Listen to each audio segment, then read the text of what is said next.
From The Australian, here's what's on the front. I'm Claire Harvey. It's Thursday, August 14, 2025. A scoop today from our US correspondent Joe Kelly. The US Defence Department wants to step up collective defence with Australia and Asian allies, including Japan, before 2027, the date it thinks China might be capable of invading Taiwan. The Pentagon is happy South Korea has increased its defence spending, but is concerned by a recent speech in which Anthony Albanese praised Australia's World War II leader John Curtin for standing up to the US and UK. You can read that exclusive right now at theaustralian.com.au. It was a powerful moment in the murder case that's captivated the world. The day Erin Patterson's husband Simon, who believes his wife repeatedly tried to kill him before she murdered his parents and aunt, clashed with his wife's lawyer in court. Today, the moment we haven't previously been able to report. Nobody knows the story of mushroom killer Erin Patterson better than John Ferguson, The Australian's associate editor. Ferg broke the yarn of a mass poisoning event in country Victoria way back in 2023, a remarkable piece of news breaking that grew out of John's decades of shoe leather reporting and contacts. Then John sat through all the pre-trial hearings and the murder trial itself. Erin Patterson was convicted of murdering her husband Simon's parents, Don and Gail Patterson, and his auntie, Heather Wilkinson, by serving them beef Wellington she had deliberately laced with death cap mushrooms. She was also convicted of the attempted murder of Simon's uncle, Ian Wilkinson, the only survivor of that lunch. Today, Ferg is reporting something we haven't previously been able to bring you. A previously suppressed exchange between Simon Patterson and Colin Mandy SC, the barrister representing Erin Patterson. Simon Patterson is not an aggressive person, I wouldn't say, but he certainly was unhappy with, I suppose, the nature of the questioning. This happened at pre-trial hearings before the Victorian Supreme Court back in October 2024. On October 14, Simon Patterson was called to the witness box to be cross-examined by Colin Mandy SC, counsel for his wife. Patterson told Colin Mandy an acquaintance, Jess O'Donnell, had been giving him advice about how to handle the media requests he was getting. We've used voice actors to bring you the exchange from court. Colin Mandy speaks first. And what advice has she given you about the public relations approach? She's advised me to consider what happens after the trial and has suggested I consider how I might tell my story after the court process is finished. Has suggested how you might consider telling your story? Mm-hmm. Does that mean in relation to some kind of publication? That's right. How to communicate in public. Writing a book? That was one suggestion. An extensive interview with a major news network? That's been discussed. Has she indicated to you, well, she's prepared to start investigating those options? Yes. And obviously for financial reward to you? Yes, that would definitely be a part of it.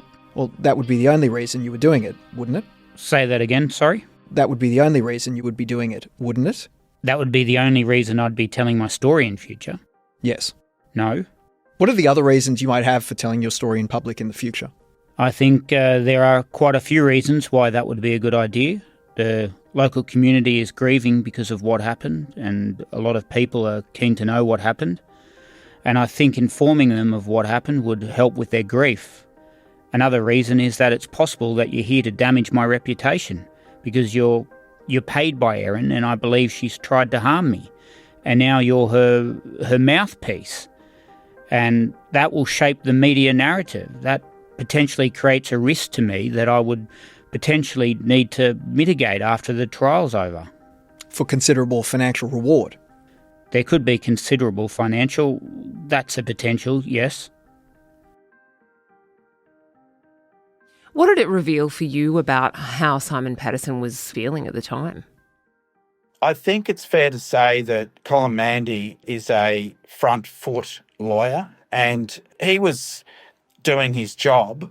But what you get in pre-trial tends to be a more robust environment, because with a jury, it was very clear that Simon Patterson, well, he's very much a victim amongst all this. And so victims have to be treated carefully. A little bit different in pre-trial because you don't have a jury. That doesn't mean that Mr. Mandy wasn't respectful or wasn't doing his job. He was.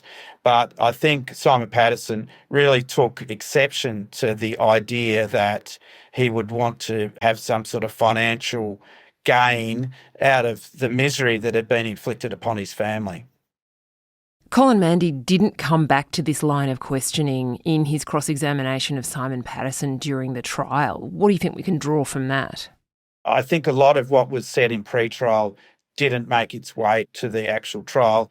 It was, in some senses, interesting, I suppose, that there would be a media advisor and that sort of thing, but media advisors in these situations aren't abnormal. This is not the first time that someone in a massive family crisis has got media help. I remember back at Beaconsfield was one example. There were media advisors or agents walking all over the town. That was when miners were trapped underground in Tasmania. That's right, in about 2006. Another one was on Black Saturday, the bushfires in Victoria in 2009, obviously a lot of victims. There were media people doing a lot of pro bono work to basically help out. And I think this is more where Jess O'Donnell's role is. I've met her. She's very much a social justice person, and I think she just felt, well, she can help the family out. Now the evidence was that she's getting paid for that. How much wasn't declared, but, you know, there's probably a fair amount of goodwill involved in this as well.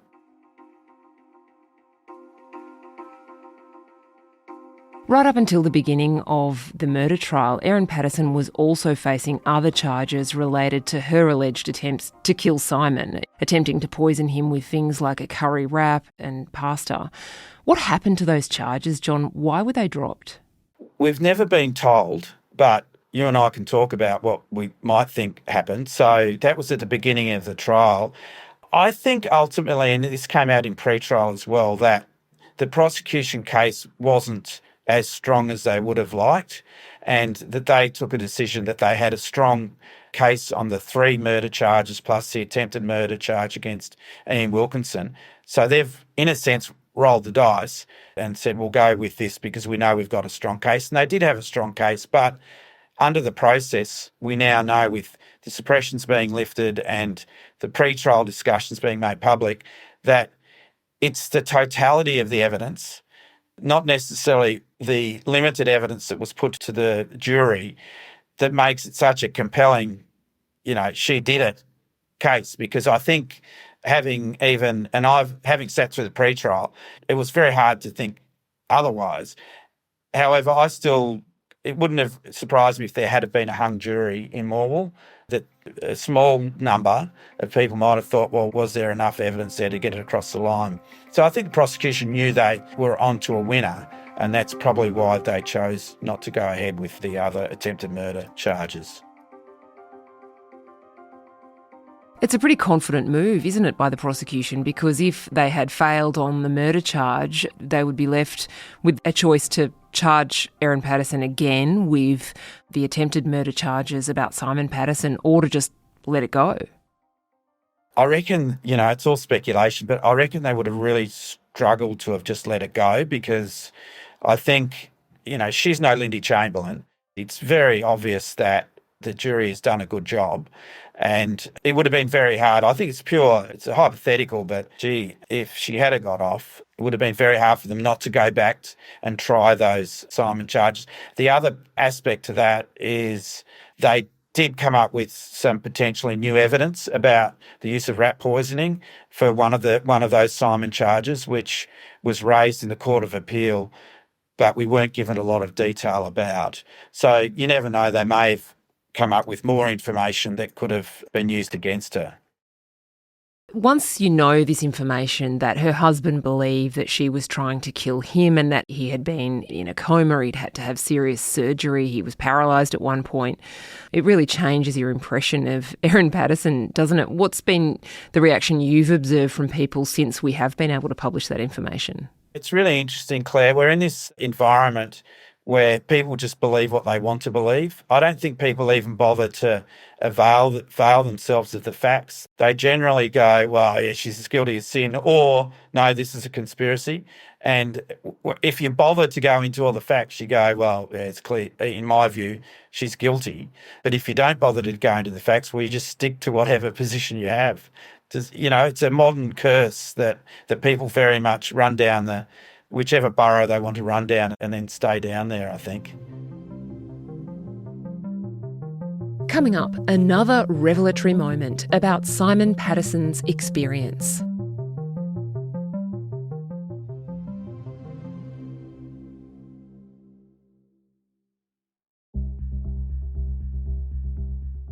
There was another moment in Simon Patterson's time in the witness box, this time during the trial itself, in Morwell in country Victoria. Remember, because the charges of attempted murder relating to him had been dropped, Simon Patterson wasn't allowed to talk about that in the witness box during the trial. He was only allowed to give evidence related to the charges over the fatal beef Wellington lunch. The jury was sent out after Simon Patterson had begun giving evidence because Justice Christopher Beale had an important question for him. The judge asked if Patterson was aware that, as the spouse of an accused person, he had a right to object to giving evidence. The judge wanted to know if Patterson had been made aware of that right. No, I didn't know I couldn't. I didn't know I had the right to object, but I don't object. And also, I have a small request for you, please. The legal process has been very difficult, as a witness especially, and that is why I say it to you without the jury here, especially the way it's progressed in terms of the charges relating to me and my evidence about that, or non-evidence now, I guess. I have to grieve and am grieving a lot about all this stuff here, as I'm sure you can imagine. One thing that is really difficult is not being able to follow what happens. I haven't been, as a witness, and for understandable reasons, I haven't been able to follow along throughout the trial. The judge told Simon Patterson he would be able to follow the trial live stream or sit in the court as soon as he had completed his own evidence. I understand and I appreciate that. Thank you. All the hearings that's led up to this, all the discussions about the way we got to this point here, where I'm sitting here, half thinking about the things I'm not allowed to talk about, and I understand. I don't actually understand why. It seems bizarre to me, but it is what it is. Your Honour, would you be able to make available, after all the legal proceedings are finished, the transcripts of all those hearings, including the trial, for me to be able to, as I grieve, the legal process, to help me deal with that grief over it'll take me years? The judge said he'd think about Patterson's request, and then the matter was swept away by the epic trial. Now Simon Patterson's wife is in jail, considering her prospects for an appeal, while he and their 2 children try to rebuild their lives. Colin Mandy was asking Simon Patterson about books, about film deals, about anything that he knew that might be in the offing. And what Simon Patterson ultimately said was that he was getting lots of requests or lots of offers, but that he hadn't committed to anything and hadn't discussed money. What's your understanding now, John, of where he might tell his story and how? I think the most likely avenue is a podcast that he'll probably do himself. It wouldn't surprise me if there's a book. I'm guessing it's probably more likely to be in his words. My understanding of him is he doesn't necessarily want a filter placed over what he thinks and says. And that's why you're not likely to get a 60 minutes tell-all interview or whatever, because I think a lot of people sort of don't understand perhaps where the Patterson family might come from. They're country people, so, they're not straight out of Pitt Street. They're very much keep to themselves country people, and it's not in his culture, I don't think, to necessarily want to sit in front of a TV camera to tell the full story. But don't be surprised if you start hearing from him sooner rather than later. John Ferguson is The Australian's associate editor. You can read all his remarkable reporting right now at theaustralian.com.au.